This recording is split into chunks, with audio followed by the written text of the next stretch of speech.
औरत किसी रिश्ते में तब सबसे गहरी मानसिक प्रक्रिया से गुजरती है जब उसे ये महसूस होता है कि वो सिर्फ वर्तमान नहीं जी रही बल्कि भविष्य की संभावनाओं का आकलन कर रही है।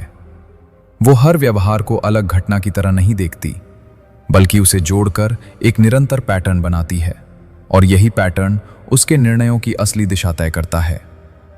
कई बार औरत रिश्ते में इसलिए तुरंत प्रतिक्रिया नहीं देती क्योंकि वो भावनात्मक आवेग से नहीं परिणाम से सोचती है।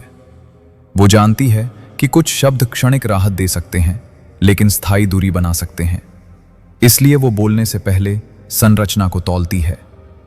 औरत के लिए संबंध तब असुरक्षित हो जाता है जब उसे ये महसूस होता है कि पारदर्शिता एक तरफा है। यदि उससे खुलापन अपेक्षित है लेकिन सामने वाला चयनात्मक जानकारी साझा करता है तो विश्वास धीरे धीरे संतुलन खो देता है। कभी कभी औरत रिश्ते में इसलिए स्वयं को पुनर्संगठित करती है क्योंकि उसे दिखने लगता है कि उसकी भावनात्मक उपलब्धता को स्वाभाविक मान लिया गया है। वो उपलब्ध रहना बंद नहीं करती बल्कि उसकी उपलब्धता को शर्तों और संतुलन के भीतर ले आती है। औरत जब किसी संबंध में अपने मानसिक संसाधनों का प्रबंधन करने लगती है, कितना निवेश करना है, कहाँ सीमित रहना है, तो ये प्रेम की कमी नहीं बल्कि भावनात्मक अर्थशास्त्र होता है, क्योंकि अनियंत्रित निवेश अंततः थकान में बदल जाता है। कई बार औरत रिश्ते में इसलिए दूरी बनाती है क्योंकि उसे दिखता है कि निर्णय संरचनात्मक रूप से असमान हैं। यदि जीवन की बड़ी दिशाएं एक व्यक्ति तय करे और दूसरा सिर्फ सहमति दे तो सहभागिता का भाव धीरे धीरे कम हो जाता है। औरत के लिए सम्मान का एक गहरा आयाम यह है कि उसकी बौद्धिक क्षमता को भी स्वीकार किया जाए। यदि उसकी समझ को केवल भावनात्मक प्रतिक्रिया मान लिया जाए तो वो संवाद को सीमित कर देती है।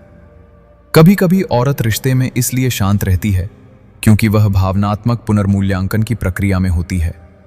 वह ये देख रही होती है कि क्या यह संबंध उसके आत्मविकास की दिशा के अनुकूल है या उसे सीमित कर रहा है। औरत जब किसी संबंध में स्पष्ट इरादों की मांग करती है तो वह असुरक्षित नहीं होती बल्कि दीर्घकालिक स्थिरता की तलाश में होती है। अनिश्चितता रोमांच पैदा कर सकती है पर स्थायित्व नहीं। औरत के लिए सबसे स्थायी रिश्ता वह होता है जहां जुड़ाव और स्वतंत्रता दोनों संतुलित हों, जहां दोनों व्यक्ति एक दूसरे की वृद्धि से असुरक्षित न हों बल्कि उसे साझा उपलब्धि की तरह देखें, और जहां शक्ति, सम्मान और निर्णय बराबरी से बटे हों। औरतें भी मरती हैं संबंध के लिए उसकी एक चीज बेशर्म होकर देख लो, वो चीज है उसकी वफादारी।